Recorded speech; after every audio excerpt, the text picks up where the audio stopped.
Welcome to this week's special edition of the Weekly Travel Alert. I'm Steve Glenn. And I'm Paul Glenn. Paul, this week we've got a very unique opportunity to explain to our listeners and our watchers that river cruising in America is actually coming on strong. Most people, when they say river cruising, they think of European river cruising. And now that's coming to the United States, where there's river cruises up the Mississippi, all the different rivers around the country. I'm amazed at all the rivers that can have a cruise ship go down them. And we're going to tell you this week about cruising the Mississippi. I just got off a cruise from Memphis to New Orleans, which was fascinating. And I put down 20 quick items that we're going to cover today that are the good, the bad, and the ugly. Let's go.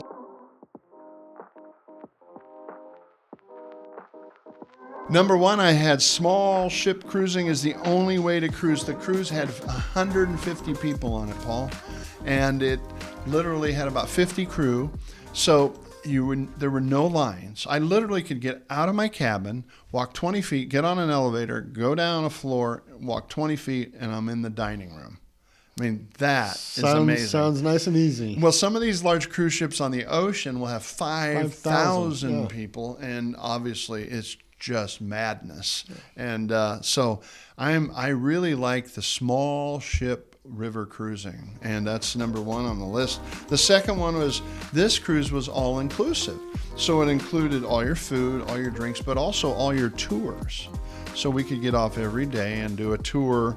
And that's actually, when you include your people that drink, that's a big savings. Great value. I know on the mega cruises, they have drink packages, and it tends to be, anywhere from $90 to $120 per person per day. And if you're going to put that onto your cabin, they require that all adults in the cabin get it. So you can't have one person going grabbing 2 drinks and taking advantage of that. And they cap it at like 15 drinks per day per person, which I think is kind of crazy. It's like everybody's got to come off that cruise and go to detox for a month afterwards. But yeah, no, I think the value that comes with that. And then what about the quality of food and drink and the tours? Yeah. I would say one of the things, this was a deluxe cruise, but I wouldn't call it a luxury cruise. And it was really well done, and everything was clean and really nice staff, but they're all American staff, which is very unique because usually you have foreign staff, and they also had to qualify under American labor laws. Well, I think that's the key is it's, many of the mega ships, that's why they're not flagged in the U.S., because then they don't have to meet the minimum wage requirements and those types of things. And so many of the employees, much of what they take home or send back to their families is based on gratuities. So I think that's a differentiation. Now, I was in Phoenix last week at a meeting, and I don't know if you have any insight on this, but one of the guys that was there just for the last day had just gotten off a different cruise on the same cruise line that you were on. American Cruise Lines. He was up in Cape Cod, he said. And he advised that all the employees on the ship are independent contractors. Yes. So then the question becomes is that a way that they get around labor law? Well, I think they use them as temporary employees, and maybe they're under a third company's flag or something. Okay. I don't know how they do that, but they can only work so many weeks, and then they can't work for the company anymore. So it's really, really interesting. The one thing that I had that was a negative on this cruise is the Mississippi River was down over 20 feet. And so we had to miss a lot. Like they couldn't get the ship all the way to Memphis. We had to go 20 miles by bus to get on the ship. And we had several stops along the way. They couldn't stop where they normally would. And I mean, I'm walking up a levee that's got to be almost like 30-degree angle, thinking, I hope I don't fall over. And I'm in the spring chicken. Everybody on this cruise is 80, and I was the spring chicken on this baby. And so if I had a hard time, I'm thinking, but they had golf carts to take people up, which was really nice. The next item I had on this week's special edition of the Weekly Travel Alert, which is sponsored by Executive Travel, is The average age on this cruise was 80 years old, Paul, and I think that's normal for a river cruise in the United States on American cruise lines. Especially this one went from Memphis, Vicksburg. It hit all the Civil War sites, very cool. And then ended up down in New Orleans, which is always a blast. And I would say the gentleman that was on the other American Cruise Line cruise, well, that same week, he falls into that 80 category. Does so he? I think you validate that. Yeah. The next item I had is the food is very good. However, they didn't have very strong entrees, proteins. You know, I'm used to when you go on a cruise, you have a great steak. They always offer a great steak, a New York strip or something every meal. That's your fallback meal, right? That's what you would eat every meal. Every meal. But they didn't even have steaks with meals in many cases. So I thought they really fell down in that area, though they had good food, but not luxurious food, and quite frankly, I think they skipped the protein because of the cost. Well, there's that, and it might be a demographic thing. As you know, as you get to that 80-year demographic, they tend to eat less. That's true. So I think there's something potentially there as well.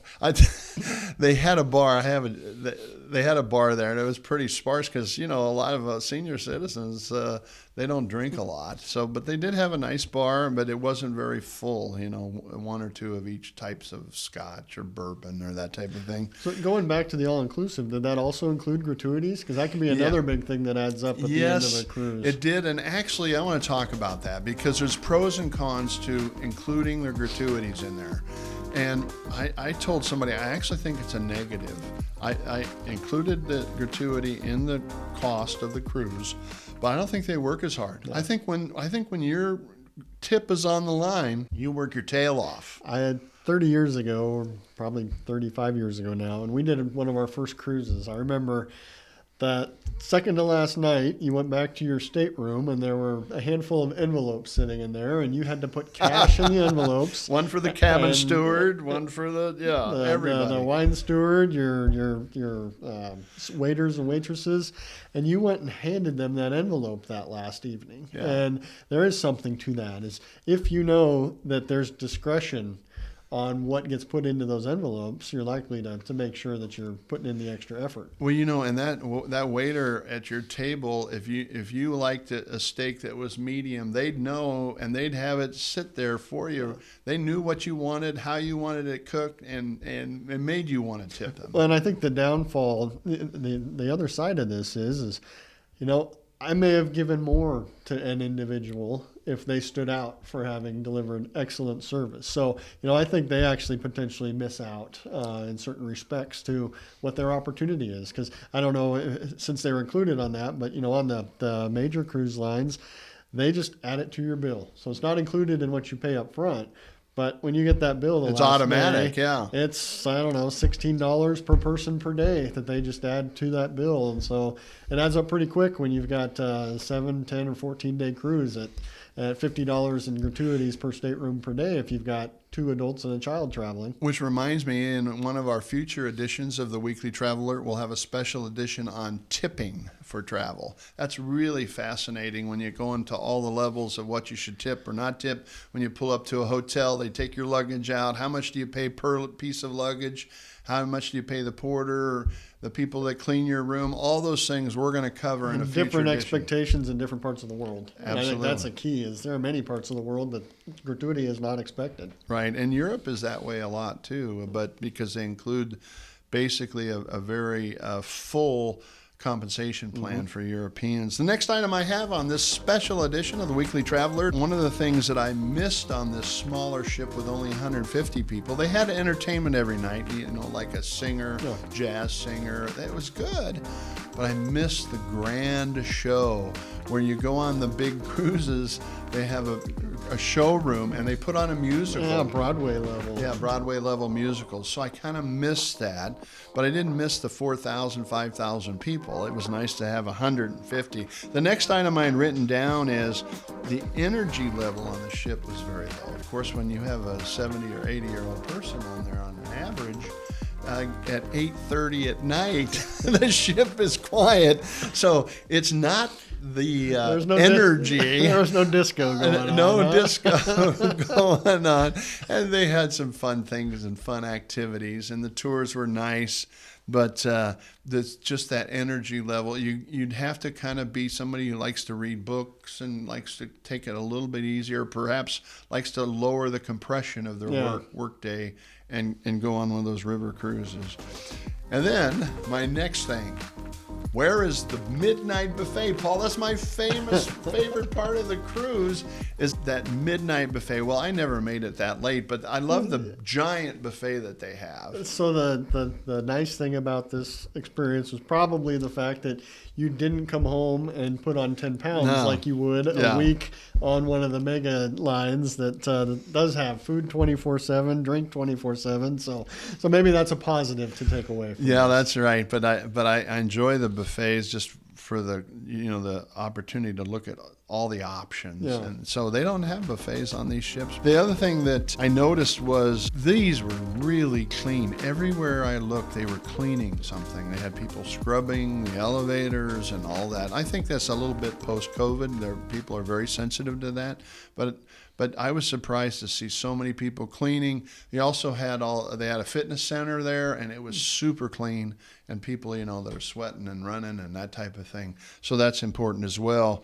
The next item I had written down, Paul, was these had the largest bathrooms I've ever been on a cruise, which made it really nice. They're all basically suites, and they have a balcony, which if you're going to go on a cruise, ladies and gentlemen, regardless of a river cruise or an ocean cruise, get a balcony. It'll cost you $500 or $1,000 more, but at least you can go out and feel the wind and the sun and watch yourself. If you're going on Alaska or in the Caribbean, you got to do a balcony. Yeah, we did Alaska this last summer, and I'm a guy. I love the peace and quiet and the seclusion, so it's been quite a bit of time out on the balcony. And that's where the whole experience happened. That's where the eagles, we had eagles fly within 20 yards of us. You're watching the whales from your private balcony. So, yeah, I mean, there's something to maximizing your investment. I mean, ultimately, every vacation is an investment of some sort. So maximize that outcome. So we had a balcony, we had a large room, and we had a large bathroom. And the bathrooms if you get on any other cruise ship, the bathroom is always the thing that's half of what you think it's going to be. Yeah. The other thing I was really thankful for was a large bed. And they had these beds that they can separate them and make two and this was a jumbo, like a jumbo king or something. And it was soft, and I actually slept well. So people forget that you want to get a good night's rest. So I was very, very pleased with that. The other thing that I noticed on this was America Cruise Line from Memphis down to New Orleans, and there were no children on this cruise. Of course, when you have a 76-year-old, you're going to have a great grandchild or something, but there were no children at all. It's basically an adult cruise. So when you were booking it, did it have options for having a third or fourth person in the room, or was it specifically designed to kind of deter the family from going? Well, and I think the itinerary is kind of a Civil War itinerary, kind of lend itself to baby boomers, but it's basically there weren't any kids on this cruise, which I personally appreciated. And the other thing, the ships were, I call them vanilla. There weren't the glamour and the glitz you see on these 5,000 passenger ships with the gold flare here and the silver flare here and the massive artwork, and this was neon lights and all that neon stuff. lights and all that stuff. No casino, I'm assuming. No casino, okay. Yeah. So it was just, I call it just a nice, clean, comfortable cruise. A deluxe cruise, but not a luxury cruise. How is the price point compared to a mega cruise? Well, it's going to be a little bit more, okay. And because of the all-inclusiveness of the tipping and the tours included and all your drinks included. So, it runs $5,000 or $6,000 a person, okay, and that's with a double occupancy. So you're going to invest in $10,000, $12,000. The next item I wanted to bring to our listeners' attention was we started off in Memphis. I had a blast in Memphis on Beale Street. All the great music and restaurants, and they had a car show. I thought, Paul would love being here on this. Paul's a car buff. And it just was fascinating. We stayed at the Peabody Hotel. Now, if those of you who aren't aware, the Peabody is an historical hotel, hundreds of years old. And they have ducks that take an elevator from the top of the Peabody down. They go into the lobby and they swim around the lobby fountain. Yep. And then at 3 o'clock in the afternoon, they have a march of the ducks. They go march on the red carpet all the way into the elevator, and they're back up into the top. And they started that almost 100 years ago after a few bottles of Jack Daniels, I think. Uh-huh. So the Peabody, I love the hotel. The only thing is their bathrooms I could barely fit in the bathroom. Oh, it was really? worse than a cruise ship. Oh. So, but they couldn't renovate it because it's 100 and some odd years old. Probably historic challenges with that. Yeah, so that was Memphis. The next thing I had down on our list is the crew was all American. And it seems like when you get a foreign crew, they get that a little bit more energy out of them. This has been a challenge for 20 years now with the cruises in Hawaii that don't touch on another island that is not part of Hawaii, because they do similarly fall underneath the same labor laws. And so they have to have American employees. And so, yeah, we've had challenges for the last 20 years with people coming back and saying that the experience was not as good as cruises that they had done in other parts of the world, specifically to the effort they felt the staff put in. I had written down in this week's special edition of the Weekly Travel Alert was that I think 2024 will be the year that Americans discover river cruising in the United States. And those that have taken those European cruises say, hey, I love those river cruises, but I don't want to take the 10-hour flight over there. And they can take a 2-hour flight to Memphis or New Orleans. And so I think it's going to be the year of the American River Cruise. Yeah, I never heard about them until you said that you were going on this one with some friends. And so I was intrigued to see what your experience was going to entail. And it sounds like, you had some great experiences, and then there are just some things that you have to recognize are going to be different from what other experiences might entail. We also have a division within executive travel called Women of the Midwest, and for 2024 they're actually having 4 river cruises on American Cruise Lines. Very nice. 4 women-only cruises. So you might check out our website, executivetravel.com or womenofthemidwest.com, and take a look at all those 4 women-only cruises, which is exciting. The last thing I wrote down on the special edition of the Weekly Travel Alert, Paul, is Memphis is now on my 2024 travel hot list. And we're going to be coming out with a 2024 travel hot list. Paul puts together his ideas. I put together mine. We'll do a domestic list and we'll do an international list. Don't miss out on that event when we come out with that in the next few weeks. But I think you love Nashville, and I'm kind of a Memphis guy. Well, I think I've got a trip planned for February over to Kentucky. Now you've got me thinking, is there a way that I could squeeze in a night down in Memphis with the wife and youngest child? So yeah, they actually have, American Cruise Lines actually has a cruise from Nashville to Memphis, and they call it, I think, the Blues Cruise or something, with all the music along that corridor from Nashville down to Beale Street in Memphis. So how many ships do they have in their fleet? Boy, somebody told me they have like 30 ships or something. So there is a lot of opportunity. There's a lot of rivers in this country that you don't even think about. So, of course, if you go into Europe, you'll do the Danube and you'll do the Rhine, but there's a lot of other cruises there as well. So with that, I'd like to thank you for joining us on this week's special edition of the Weekly Travel Alert. This week we covered American Cruise Lines, river cruising in the United States from Memphis to New Orleans. Thanks. I'm Steve Glenn. I'm Paul Glenn. Please like, share, and subscribe, and add any additional comments or questions below so we can hit the topics that you'd like us to talk about on a future edition. Thank you for joining us. We'll see you next week.